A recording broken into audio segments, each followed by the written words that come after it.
Hey, welcome to the Ethics Experts. On this episode, we are talking to Norm Ashkenas, and he is the Chief Ethics and Compliance Officer for Robinhood. He has a really great mentality. He has this curious mind, this beginner's mindset that causes him to really try to prioritize understanding the business first and foremost. And I think you'll see throughout this conversation that example that he sets for his team allows for them to really build and be part of a next generation compliance program, not one that's viewed as the Office of No, but rather one that's actually adding value to the organization. So hope you enjoy it as much as I did. Welcome to the Ethics Experts, where we're elevating ethics and compliance and HR to the strategic level it's supposed to be. All right, so welcome to the Ethics Experts. Been excited to get you on here. I'm excited to be here. Appreciate the opportunity to talk about ethics. Not everyone finds it exciting, but I do. Well, those who matter do. Those who matter do find it very exciting. So Norm, I always like to kind of start with, what was your childhood like? What kind of kid were you growing up? Nobody wants to get into ethics and compliance when they're 8 years old running around their neighborhood, and yet all of us find ourselves here today. So what was that like for you growing up? I think you're right. Nobody does want to get into ethics and compliance, but to be candid, I did always believe in fairness. I don't know that that's the words I put on it, but if I was playing a game, I wanted to know what the rules were, and I wanted everyone to follow the rules. If there weren't rules, fine. If we're making it up, it's fine. But I was one of those kids like, okay, how are we playing this? What is everyone supposed to do? Why are you not following the rules? That was part of it. But I think that I don't know that that's what led me to compliance, but I think more it's, as a kid, I was a voracious reader. I read pretty much anything I could get my hands on. After it was bedtime, I was under the covers with a flashlight reading. If you're going to get in trouble for something, it should be reading, I guess is my thought.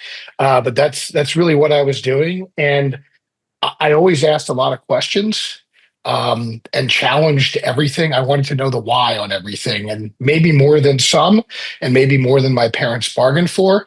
Ultimately, I wasn't a bad kid, but I was always saying, why am I doing this? Or why can't I do that? Or why is that the way it is? And I will say that is part of what compliance and ethics is, to be honest with you.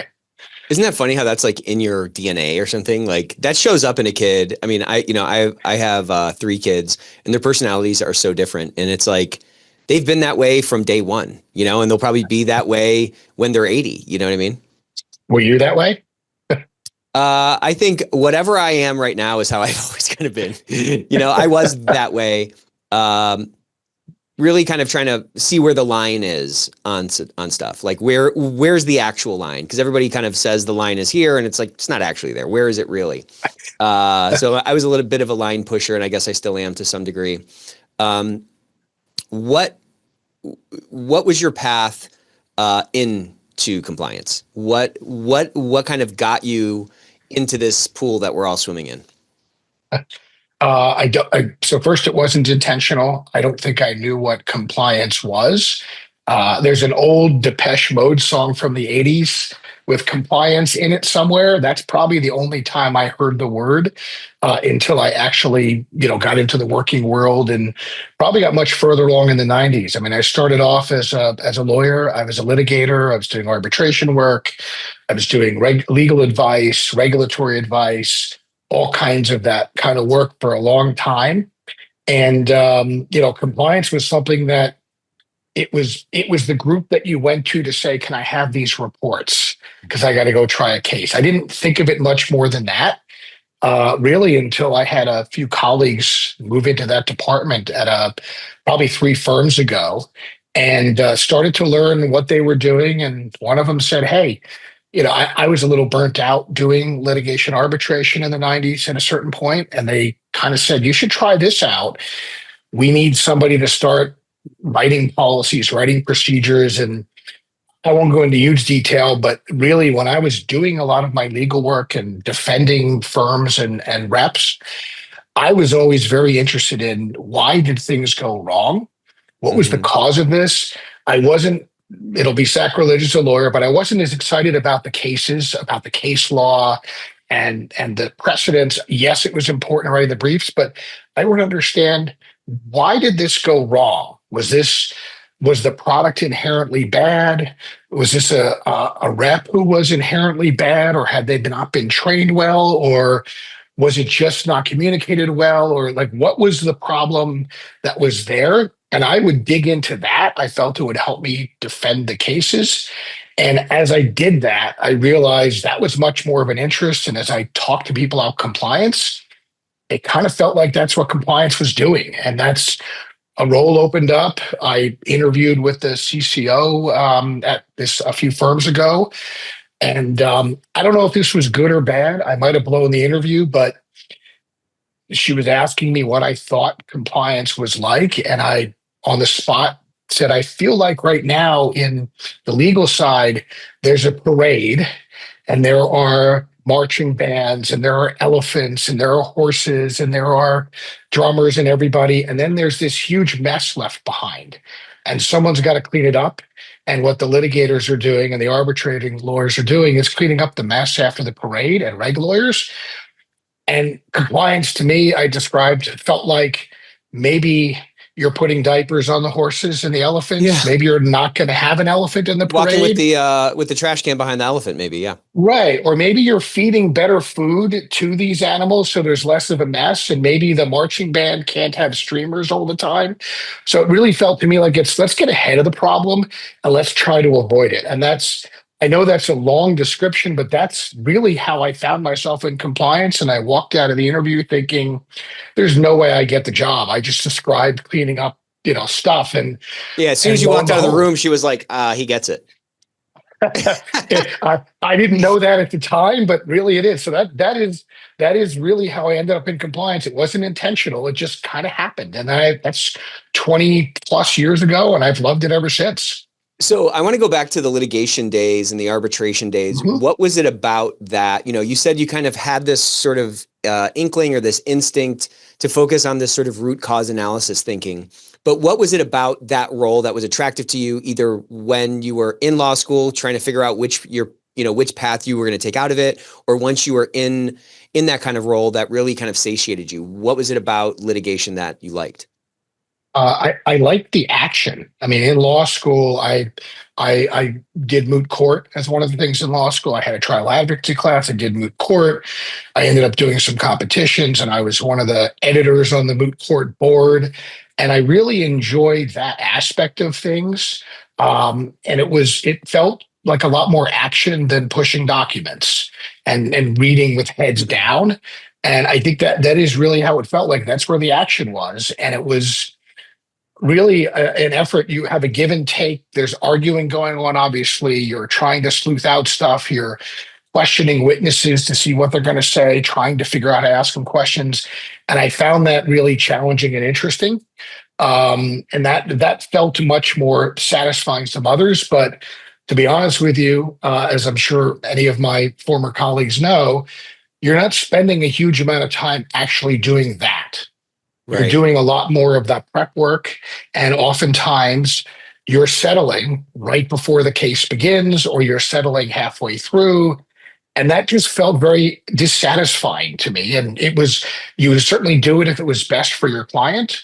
But once I'm in, I want to be in on the action. I want to do it. I'm fully prepped. Let's go. It'd almost be like if you said, okay, we're done with the interview now. I think we've had enough, and I'd feel dissatisfied. That's how I would describe it to you. Does that make sense? Yeah, that makes a lot of sense. Yeah, there's a certain sort of, completionism that kind of leads to that satisfaction that many times you're not able to do, in that realm. It's like if you're a movie director and you just love opening night, it's like there's a lot of stuff that goes in to that one sort of brief opening night, like in terms of like making a movie. You know what I'm saying? There's all the planning, there's all the filming, and then opening night is really just kind of a flash in the pan in many ways. That action is a lot of fun, and it can be satisfying to be in that action. What about it? Let's go back to that first role, that first compliance role. You walked out of the interview and you were like, there's no way I got that job. Then you did end up getting the job. What overlap did you see in terms of like what fed you in that role? What made you, and like, when did that light bulb come on that you were like, okay, I'm in the right place? Well, initially I was writing WSPs. I was creating procedures for trading desks and helping steer internal continuing ed and things like that. And I realized I was learning a lot because in order to write a WSP or just a standard procedure for a trading desk, you've got to learn what are they trading, how are they trading it, who are the counterparties, what are the controls, like learn everything about how it works and talk to a number of people to ask them how they do it and then compare that to how the regulators say you should do it and start crafting all that. And that, that felt, it was really, again, I started learning a lot very quickly. And certainly on the legal side, you dive in and learn an issue and then you move to the next one. Here, it just felt like piling on and learning the issues. And at a certain point, I was also asked to take on the Office of Supervisory Jurisdiction audits, the compliance audits for financial services. And in that case, certainly you don't want to have that reputation of being the gotcha people. But again, from my standpoint, the thought was as I worked with the team and talked to the business leaders, the goal here was to help them run their offices better and to have compliance find things that are going wrong before they permeate, or more importantly, before a regulator finds it.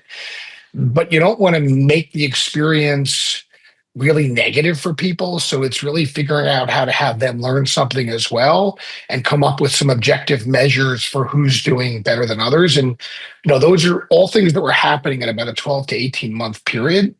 And that started to really dig me in to say, there's a lot of things I can do in this space as I continue to grow. It just felt like there was no end to the things you could do is the best way to describe it. And that, at some point, could I have gone back to the legal side? Could I still do that? Maybe, but my legal training is infused into everything I do, and that certainly helps me think about it. And that's been my perspective throughout. I've done 200 plus of these conversations, of these episodes. And there's this interesting sort of trend I've seen, or this interesting pattern I've seen around compliance officers who came out of litigation. And it's like an ability to get smart on something quickly. And it's an ability to like find an angle quickly and understand that at some level there's a negotiation happening, right? It's kind of an implicit negotiation. I mean, what you kind of described is I got to talk to a bunch of people and I have to understand how this trading desk works. And I have to ultimately get people to like adopt this standard procedure in order to, prevent something bad from happening in the future or drive more efficiency in the program. Were those some things that it sounds like those are some things that you continue to like lean on today to drive your own program forward and probably have kind of across your various experiences? I think that's a fair assessment. And again, you've had the benefit of talking to, it sounds like, hundreds of people on this topic. And it is, you have to be curious. You have to really want to learn new things every day. And I often do. Even before joining Robinhood, I was learning new things every day. And that desire to dig in there, apply your knowledge set. And look, you don't have to have a legal background.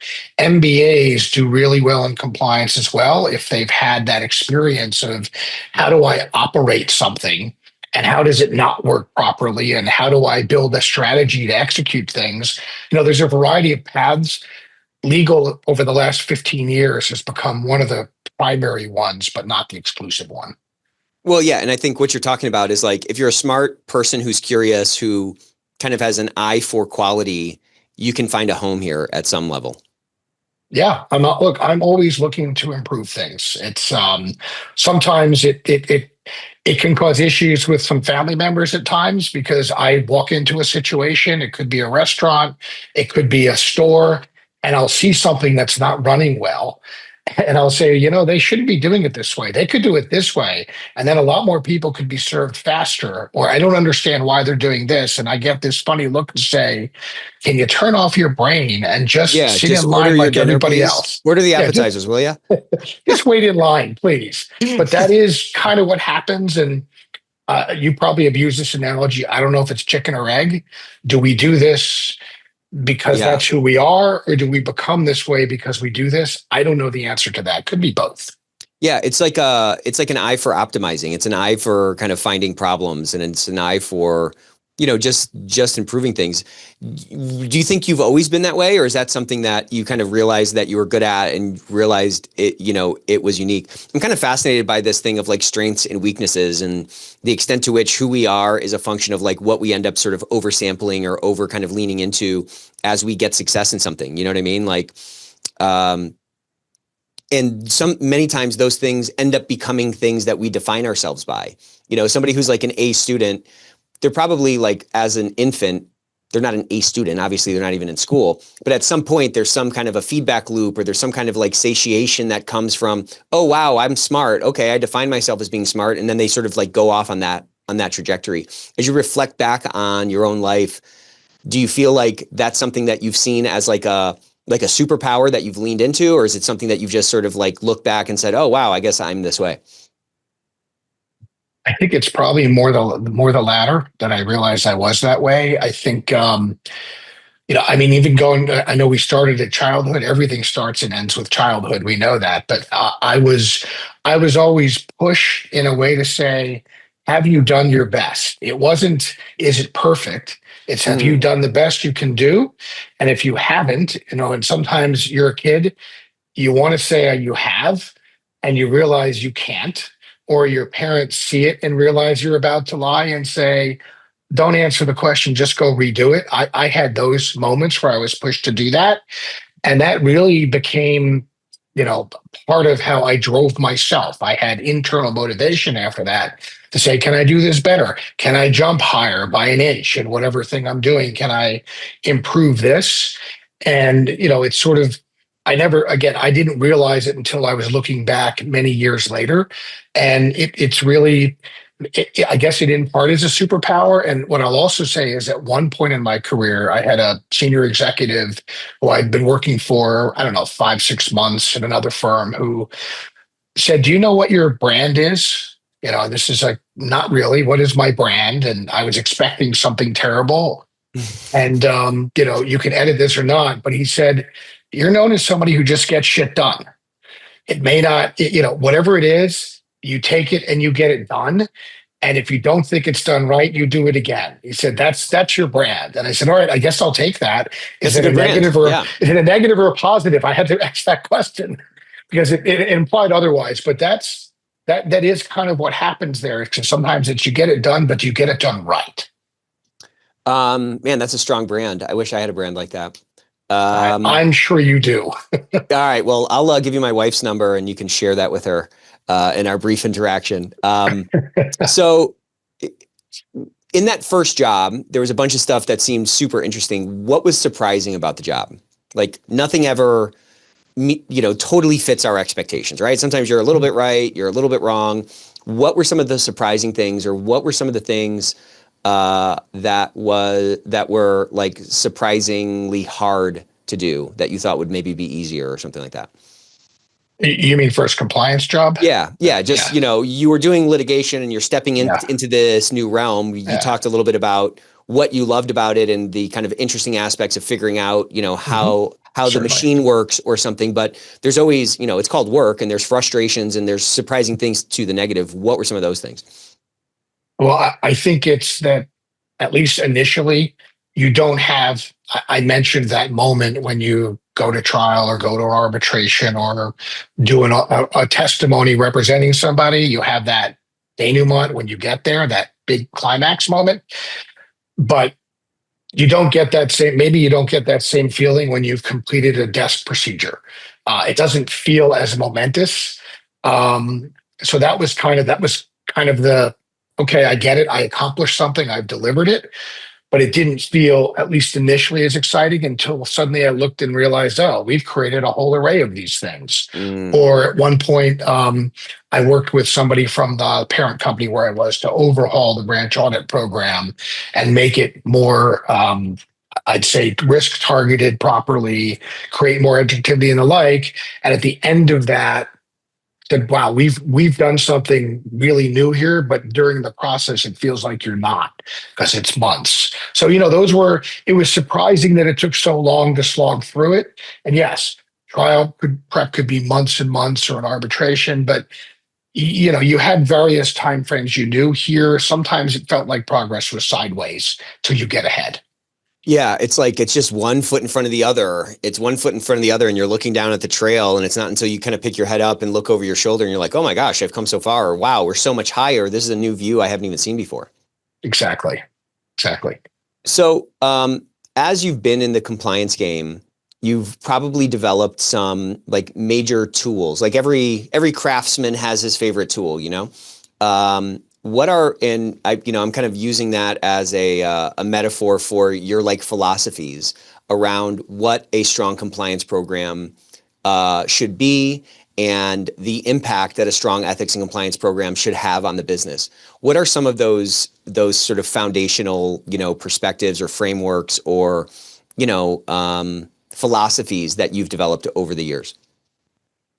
So I think it starts, I used the word curiosity earlier, but you've got to be curious. You've got to ask a lot of questions.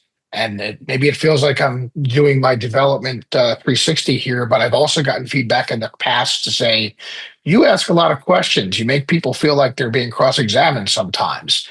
And my response is, well, it's kind of unfair. You happen to know I'm a lawyer, so you use that phrase. Yeah, If I wasn't right. a lawyer, maybe you'd call me a investigative reporter. Maybe you'd say I'm a doctor. It's just, or a scientist. You ask lots of questions. And I think the root of it is understanding, being curious, asking questions, and having understanding. That's really, everything has to build from there, because ethics is not a check the box exercise. Compliance isn't either. And in order to build a program successfully or enhance one, you have to learn what the environment is. I mean, that's something I had to do when I came into Robinhood. It was an entirely different environment, moving into a technology company from TradFi, as it's called, traditional financial services. I had to realize, okay, how do things work here? Let me start asking people how they think and how they do things. And that's what everyone in compliance should do. It shouldn't be just me. That's what successful people do. And even if you do just use the narrower ethic or broader ethic lens, I should say, what's somebody's motivations? Right. And you don't learn them until you ask questions or ask people to give them information. How do they get paid? What's the promotion? What are the promotion incentives for people? What's the environment like? Again, I feel like a broken record, but it's curiosity and asking questions. That's what makes you hyper successful in compliance. Yeah, and that's probably true in kind of everything, but maybe particularly more so in compliance because we're putting these guardrails on the road. And, I often say there's nothing more dangerous than a person who's seen it all. Oh, I already know what this person's motivation is. And, oh, I already know how this works. I've already seen this 1,000 times. I mean, you haven't. And things are changing all the time. And the player, the pieces on the board are different in different situations. Why, like, how do you keep that sort of curiosity, that sort of beginner's mind, A, and then B, I'd like you to speak to also I find a lot of folks are not willing to ask those questions due to some kind of an insecurity. They don't want to look stupid. They think that, and I've been guilty of this throughout, my life in various, at various times. How do you keep that sort of prioritization of actually understanding it for yourself higher than the self-preservation of ego, for example? I didn't develop that myself. When you're earlier in your career, you're afraid. Well, when you just start out, you don't know anything. And I think most people know that. But then you get to a certain degree of competence, and then you're afraid people are going to think you don't know what you're doing. Right. Then you get to your point further along, and you could risk being well, now everybody thinks I know everything, and I think I know everything. And I think I learned from people that you have to be a bit low ego on things. And sometimes it's how you ask the questions. I had a leader I worked with at one point years ago who used to say, okay, I pretend I'm Jimmy the Dunce. Explain this to me that way. I don't really understand. And this was somebody who was pretty senior in an organization with 25 years of business experience. And they would say things like that. Or I will sometimes ask the question to say, can you help me understand this a little better? Because if you just assume, or if you have a question, oftentimes other people have the same question Right. and they're afraid to ask the question. And sometimes that is a role compliance can play as well. You just have to get over that leap of thinking asking a question where there are 12 people who are nodding their heads up and down like they understand might make you seem like you're lesser. And usually, if you have the question, the others do as well, because you wouldn't be in the room if you weren't as smart as everybody else there. That's what the method I have found. Yeah, I think that's the right mindset. I mean, so much of the way we show up and the impact we have is a function of our mindset. And if we're in that sort of self-focused, self-preservation mode where you don't want to, where your brand of competence, whatever, is threatened, um, you know, you have to understand it. You just have to understand how the machine works if you're going to actually add any value to it. And I think it's incumbent on us, regardless of our role or our level, to add value to whatever system we're a part of. And it's hard to add value to something if you don't actually understand it. You know what I mean? Yeah, I think that's fair. And look, I've seen business, not just compliance, but business people not succeed at that. I've been in 100%. environments where they're all just nodding their head and saying yes. It's one of the things I like about where I am is as smart as the people I work with are at Robinhood, they're pretty low ego and love to ask questions and sometimes say, I don't understand this at all. Can you back up and explain that to me? And it's kind of cool when you're hearing that from everyone in the room. And then we've all been in environments where it's not encouraged. You shouldn't ask any questions. You might embarrass somebody. And that's not a healthy environment. Yeah. And, I think like earlier in my career, I felt, oh, I should know this. And if I act like I don't, if I show that I don't know it, then it's proof that I don't deserve to be in the role. I mean, maybe it's that kind of imposter syndrome that we all feel, or that I felt throughout my career in various different times, sort of rearing its head. And I think the more we listen to that voice, the less effective we end up being, the less growth we end up kind of experiencing. And I think, to your point, the fact that you got the job, the fact that you're in the room is proof enough that you deserve to be there. Now the game is really understanding it so that you can add the value to whatever the project is or the agenda or the initiative. Yeah, look, I'm sure you hadn't done a podcast before you did a podcast. That's And exactly. became very comfortable asking many questions of many people. And my guess is you probably learned something from every conversation. And other people might say, doesn't it get boring after you've done 137 of those? And my assumption is the answer is no. And I don't mean to interview you, but to me, it's an exchange. Yeah, and I learned so much from every conversation. It's interesting though to kind of see that that awareness come up in people. Like, I have a daughter, my youngest daughter. She just turned 7, and when a baby is learning to walk, they're not worried about looking stupid. They're not looking, they're not worried about feeling stupid and, oh, look, I look like a fool, I'm falling over. That's not even in their mind. But at some point, there's this sort of outward focus, and we're more concerned about how we're perceived and so forth. And I'm starting to see my daughter. She's 7 years old. Like I said, she's starting to I'm starting to see the inklings of that. And it's almost like a falling away of innocence or something.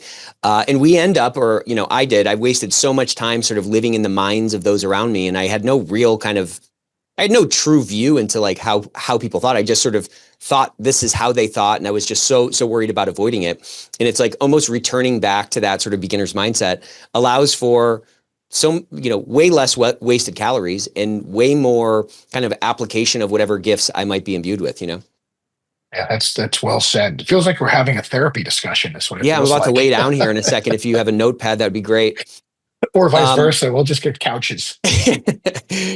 So I want to talk about that transition into Robinhood and that, you moved from a traditional financial advisor into a tech company. What was surprising about that move? What were some of your early learnings, and what were some of the kind of characteristics of the company that were just so much different than what you had experienced before? Well, I think it really was this perception. The phrase fintech is what was bubbling up in 17, 18, 19, 20. And, I thought I was going to a fintech because that's what everyone called Robinhood.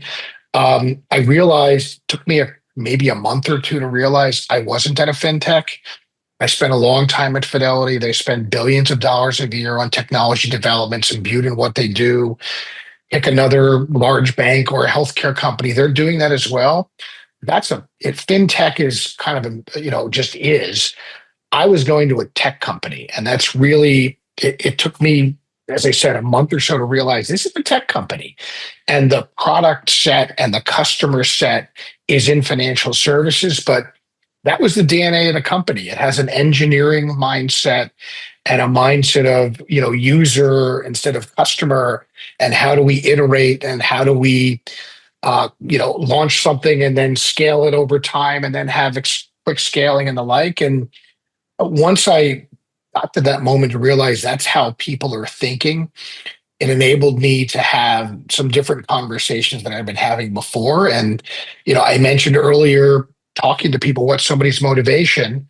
What's the motivation, for somebody who's in a technology company as opposed to somebody who is selling bonds or Yeah. creating those? It's a different view. And I think that was very helpful for me to do that. And I came, back in 2020 at a time where the company had been, growing massively quickly.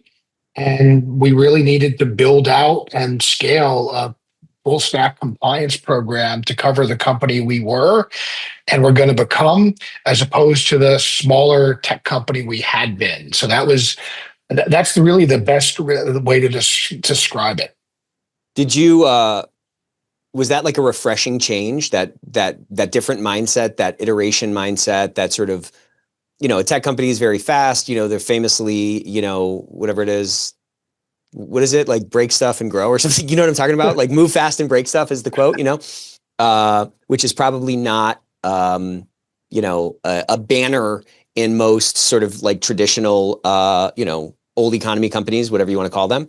How did you feel on that sort of smaller, faster, ship? Well, I think so. I know it's interesting. When I joined, there were over 10 million customers, and we're well over 26 million now. And the scale of 10 million plus customers at the time seemed pretty large. Yeah. But with a team of, I don't know, 1,100, 1,200 people when I got there, and it was tech first.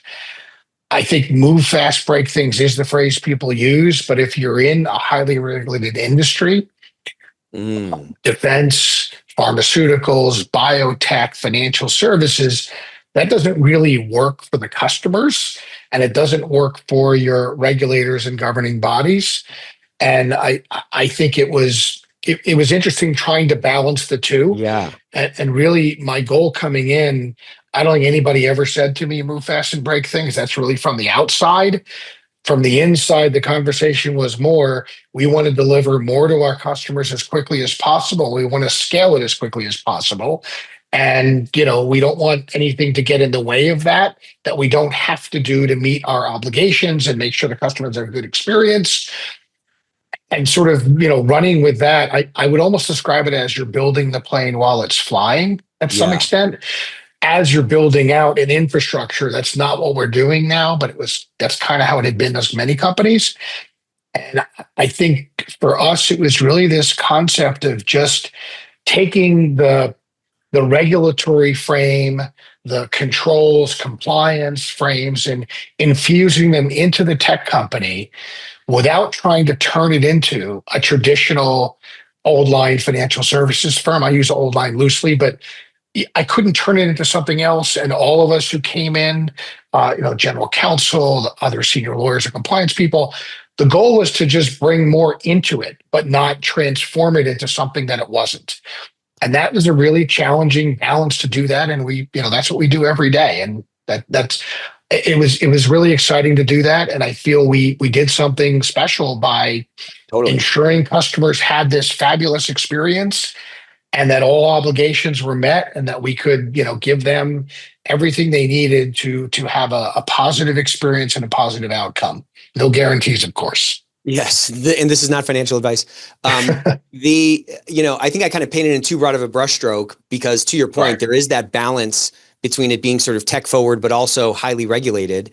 And did you find that drive for innovation, for speed, for expansion, for growth, to be sort of mobilizing and like animating for the stuff that you were trying to do? Like it's, I'm like back up a little context for this, is that in my experience, I know that you didn't join it at a startup phase, but tech companies in general tend to like bring in compliance a little bit too late, right? You're trying to kind of trying to catch lightning in a bottle, and then it takes off and you're like, oh crap, we have to like do something.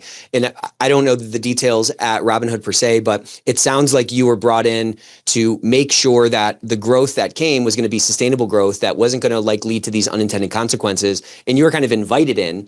And I'm trying to contrast that against where a lot of compliance people feel in other industries or other kinds of companies where they're kind of over at this kiddie table. They're, check the box function, a bumper sticker on the car, whatever you want to call it. And they don't have the sort of freedom or the, I don't want to say agency, but the ability, let's say, given, the lack of endorsement from other leaders or from tone at the top or whatever, to like make the plays that they think that they need to make. So I'd like you to kind of talk a little bit about, that difference. To be fair, we had already grown substantially. We had a compliance program and we grew substantially. And really, there was a desire to bring it up to the next level. Yeah.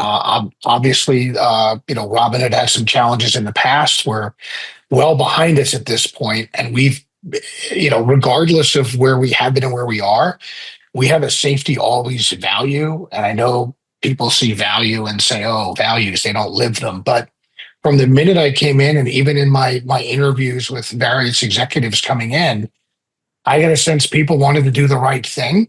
Mm-hmm. And I had a remit to build. I wanted to really test out. I didn't have to leave, where I was before.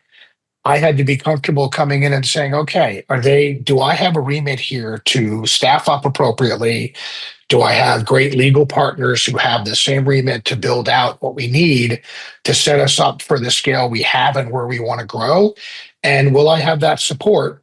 Versus there are people, sometimes they say, go hire somebody, they've got a name, and bring them in from the kiddie table, but don't give them anything to eat. Right. Sit on the end there. From day one, I was plugged into everything. My team was plugged into everything. There was openness to building out governance processes, not ones that would slow things down too much. But as I described it, sometimes you've got to go a tad slower to go faster, so you don't have to have rework, and really try to enable safe growth. And it's critical to have that support. And we've had that support. I've had it in my team from day one, from the top down.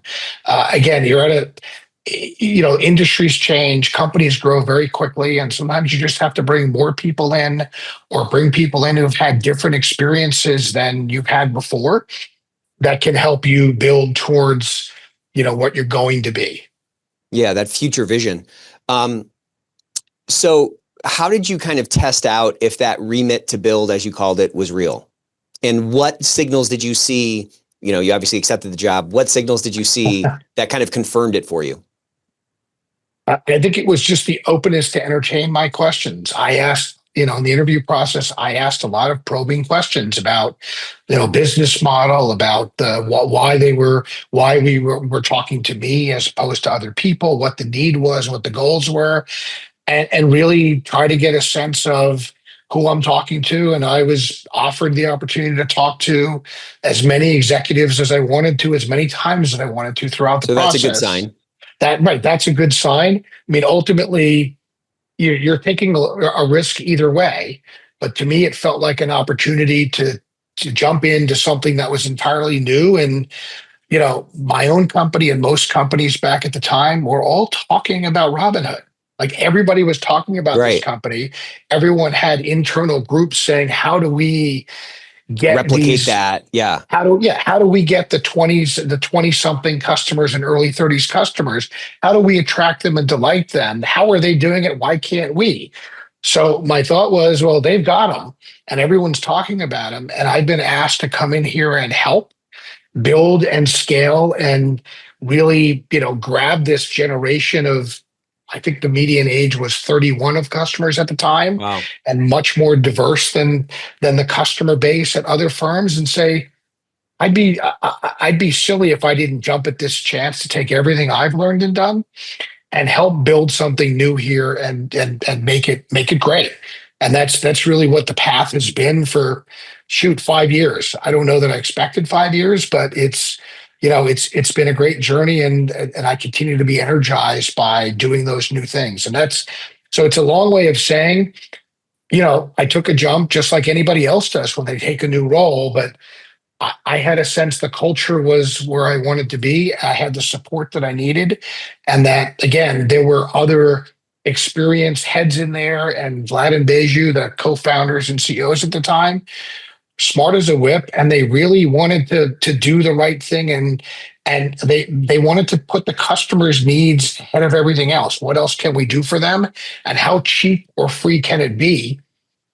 And make us do it right. And that's really something you have to, test for as best you can, and then hope it works. Back to the chicken and egg thing. Do you feel like that approach is a function of leadership, maybe being younger or just being in tune with the market? Or do you think the company has had to kind of find its way to do what you're talking about, given the sort of younger demographic that is that massive customer base of over 30 million people? Do you know what I'm saying? Like, there's an increased sort of sensitivity to inauthenticity. There's an increased desire or prioritization, I think, in people looking for a new job, people looking to buy products, to kind of tune into the values of the organization, or like, are the words that they espouse actually real? I think it's at least a different prioritization than like our grandfathers had when they were buying a lawnmower or whatever. Do you feel like it's just maybe too hard to kind of sort through? Where do you think the source of that is? Well, I think every generation is going to say they were different than the one prior, and everyone's going to say you've got to talk to a different set of people differently, and you have to be their age to do it. I don't think it's, I don't think it's that. I do think, to your point, it's what's the zeitgeist? Are you moving with the zeitgeist? And there's a generation that is not mine, where people learn from each other. People don't want to, have somebody tell them what to do and go sit in a class. They want to, socialize, learn, reach out to experts, get it bite-sized, do things themselves. And it's almost a DIY. Give me tools, give me capabilities, let me learn on my own at my own pace, and, give it to me how I want it is the best way to describe it. And I don't think you have to necessarily be that age to understand that age, but it certainly can help because you've grown up that way. And look, I will tell you, for me, certainly a benefit. I had teenagers at the time when I joined, and I certainly very much enjoyed being able to throw slang at them that they were surprised cool that I dad. knew, or you were the cool dad. Or not really, because they'd say, you're not supposed to understand that, when I say that to my brother, sister, friend, whatever it is. So, but it does keep you in touch with that. And you have to, same way you've got to contextualize and speak. And I'm going to be the geek and go back to compliance and ethics. You've got to talk to people and meet them where they are. Right. And they're not your grandparents anymore. And they're not going to have a loose leaf bound manual with cellophane on it, sitting on a table. That's just not there. And they also don't want to sit and watch a 2-hour video. So you've got to figure out how do you get into that and talk to people differently, customers and employees, and everybody else.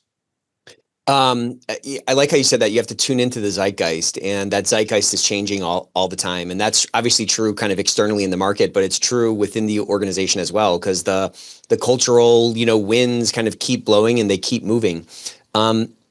So that's an interesting sort of parallel to this like constant desire you have to optimize, and you can't optimize unless you're asking questions, and you can't ask questions unless you're tuning into like what's changing. It's kind of an interesting sort of through line in what you've been talking about.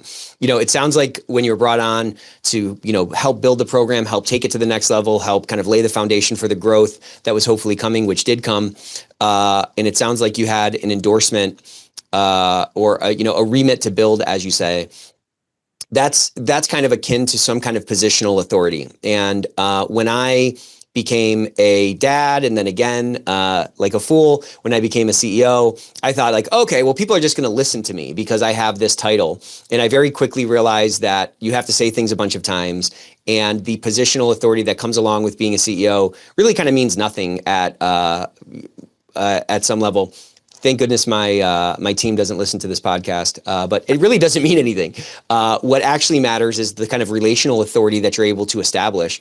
How did you retain sort of quote unquote authority to get things done, and not overly rely on the sort of positional authority that came from, the endorsement or the like remit to build that, you were given, so to speak, when you came into the company?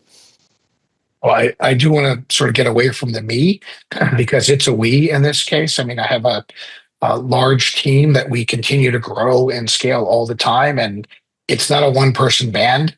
I can set the tone. I can be where I need to be, but I really need to empower the teams to do that. Putting that aside, for me, it's be out there. Don't sit in an office and issue policies and edicts or pronouncements or write a training in a box. I've always in my career believed in physically getting out there where people are. And, when I was in a full service firm, I'd go out and visit branch offices and call centers, not unannounced. I wasn't doing audits, but I tell them I was coming. And I would get back behind the front counter, go into the operations area and sit down with people and ask them, how do you do these check deposits? How do you do that? How do you do this? I'd go to the counter and see how they interact with customers and talk with them. Sit with call center reps. By the same token, at a firm that's not customer facing like this, I'm out there in our offices as much as I can be. And I'm walking the floor and plopping down in an open area with a sandwich or a snack or a drink and seeing who's coming by, or if people are, going to something, you go with them. And it's being present and being approachable is the best way to describe it. And not being the person in the room, you've got a really sharp suit on today. If I wear that to an all hands meeting at Robinhood, people are going to wonder, am I interviewing for a job, or did I just talk to the SEC? How'd the interview go? Or I could be talking to the SEC 10 minutes later. Who knows? But you've got to really, you've got to show people that you're part of the team, show the interest, show the approachability, and just be out there and be willing to just figure out the culture and have fun with everybody. And that's really what we try to do. And that's true for anybody. I mean, if you're in a situation where there are sales meetings happening, go to the sales meetings. There's a point where, you're gonna not be there anymore, but that's okay. You've got to be there with people. Don't sit in your office. That's really the best way to describe it. Pre-COVID and post-COVID, and even during COVID, get out and see people. Yeah, I love how you put that. And not only does that probably set like a good example to your team on what's most important, it also, kind of prevents you or prevents your team from kind of doing what I call kind of like ivory tower compliance. A lot of compliance teams and a lot of ethics teams, I've said, they feel like, oh, they're a cost center and they don't have the remit to build, as you called it, or the true kind of endorsement. And they're like, we're just apart from the business. And to your point, if you want to be a part of the business, you got to be in the business, because this is a people business at the end of the day. And whatever the client ends up experiencing, whatever product they end up buying or whatever service they end up getting from any firm is really a function of all of these individual attitudes and, actions that are happening at the individual level, how those amalgamate together into that service provision, Yeah, absolutely. And I think the other piece I'd add to that is you've also got to use empathy. I know empathy, ethics go together very much, but it's understand where someone's coming from, right? And, understand and assume good intent. I'm throwing out a lot of phrases here, but you do have to do that and understand where they're coming from, why they're there, and how they think. And to do that, you've got to spend time with people. And otherwise, you're going to be viewed, and I'll use the stereotype of compliance. Everyone calls you Dr. No. That's right. Somebody who's they assume that's what your job is, just to say no. Or eons ago, there was a product person who said, we'll never have a product review committee here because it's just a mechanism for a bunch of people to say no without accountability and just makes compliance happy. That's not what it's about. It's about understanding and enabling safe growth. And heck, if you say no to everything, well, then there's no business. And customers don't get any products, or they don't have anything they want from your company. So that's something we have to, as an industry, we work with regulators on as well. We have to talk to them to say, hey, get out and talk to the customers or talk to us. When I go talk to FINRA or the SEC or my legal colleagues and compliance ones, I'm representing 25, 26 million people who have a voice, and they need to understand how these folks think. And the same way that for me, internally, I've got to go out and talk to our employees, and they need to have a voice, and I need to understand where they're coming from. As much as I'd love everybody to do whatever compliance wants them to do and follow every policy, I know that's not realistic, but we just try different mechanisms to get them to do it. And yeah, there are frustrating moments where you say, why aren't they doing it? You've got 3 kids. I told you to go to bed. Why aren't you going to bed? Well, they Right. might be under the covers reading with a flashlight like I was. And you've got to understand what the motivation is. Oh, that's a good point. It's a little bit baffling to me that people are still talking about the office of no. It's like I've talked to hundreds of compliance folks, hundreds of ethics folks, and so many of us have the same sentiment that you had, that we're here to enable the business, that we're here to add more value to the company by reducing sort of unnecessary risk, not all risk, to your point. Do you think it's just going to take time for this sort of perception of this ethics and compliance function to just change as there's sort of enough accumulation of positive interactions between, stakeholders and compliance departments sort of across the economy? Or like, why are we still, why is this brand, not for you in particular, but just in general for our function and for our profession, like why does it still persist? Well, in some cases, we do it to ourselves because we're not necessarily training our compliance officers to have the soft skills and the empathy, which they're going to need more of in the future. Part of it is historically, there wasn't training for compliance per se. I mean, when I came in the business, compliance was not what it is today, and you couldn't go to compliance school. There started being certifications that are out there that are offered by third parties and nonprofits, and law schools now have compliance programs, and they can teach these skills. Yeah. But ultimately, there are some people who come in and they need guidance. And I'd add as well that if you don't have the tone from the top, so to speak, if you don't have the executive team owning ethics and compliance and telling everybody it's important, and not just saying, hey, listen to the compliance person. There's a scene from can't remember which, Billions, where the compliance person is going to give a speech or somebody has to apologize to him. You don't want that situation, but you do want something where they're explaining it and they're humanizing it, and then you have to pick up the ball and you have to humanize it as well. And you've got to get out there and understand people are trying to do the right thing. You just need to help them understand it. And to your point, we're getting better at it. But, with AI and technology coming in, we're going to have to be even better than that, because everyone's going to say, well, why can't I just do what the AI says? And you've got to really get into the mindset that to sell compliance, it's really sales. It is sales. Yeah. It's sales and it's influence, and it's kind of proving to people, because again, like no one's compelled to do anything. They have to decide to do it. And you can write all the policies in the world. People probably aren't going to read them. You can make all the trainings in the world. What matters is the behavior that actually happens in that gray, in those sort of pinch points when there are these competing priorities and these, competing incentives and all those things. That's actually where like the battleground is. Yeah. So as we're kind of wrapping up here, if you could kind of share one piece of advice to, the compliance community on how they can, or how we can really elevate and really better sell the value of compliance, or really better sort of demonstrate our value in our organizations at the sort of stakeholder level, what kind of advice would you share? So one thing I've always done is try to treat my compliance teams as a business.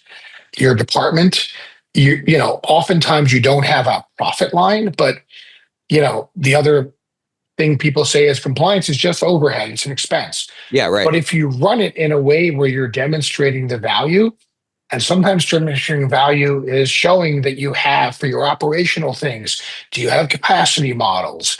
Do you have, the capability of projecting your needs in the future in an operationally sufficient way?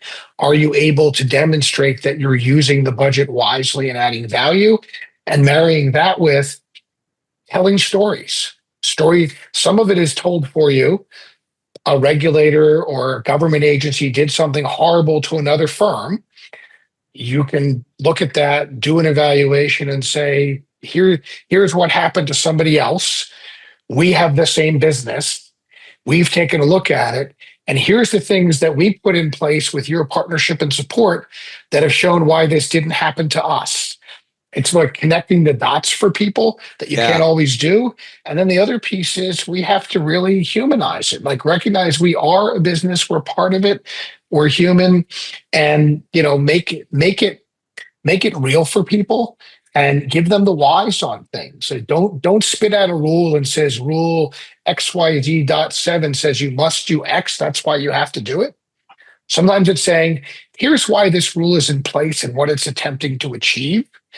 And this is how we have to implement it here and why. And I know that a customer doesn't want to read that thing, but it's required. And here's why it's required. And maybe you have some ideas how we can better tell them that information we need to put in front of them. And that's the best advice to compliance people is be flexible like that. And as I said, be curious, recognize that people are going to view you in a way that you may not want to be viewed, and try to change the tide on that. That's really what you need to do.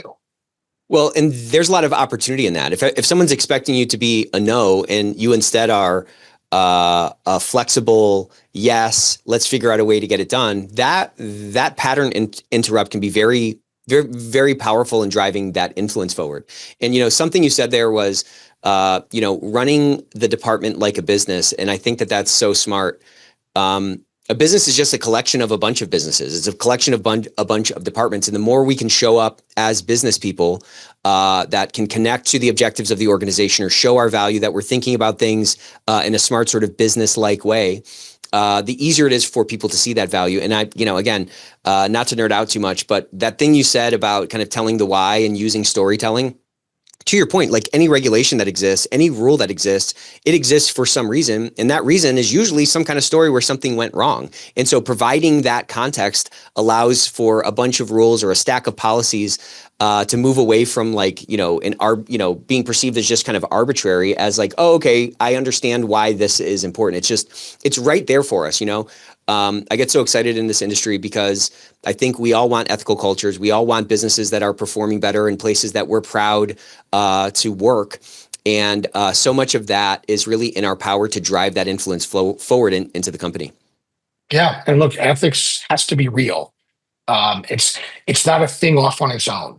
It's got to be real and tangible, and you have to understand the why. Compliance is part of that. And I think having podcasts like this really helps. And having people tell stories in the company about real things and real people and humanizing it can help as well. So I appreciate being able to talk about it. Yeah, I love doing this podcast. I love talking to next gen ethics and compliance officers. And Norm, you are absolutely that. So thank you so much for joining us on the Ethics Experts. Thank you. Appreciate it.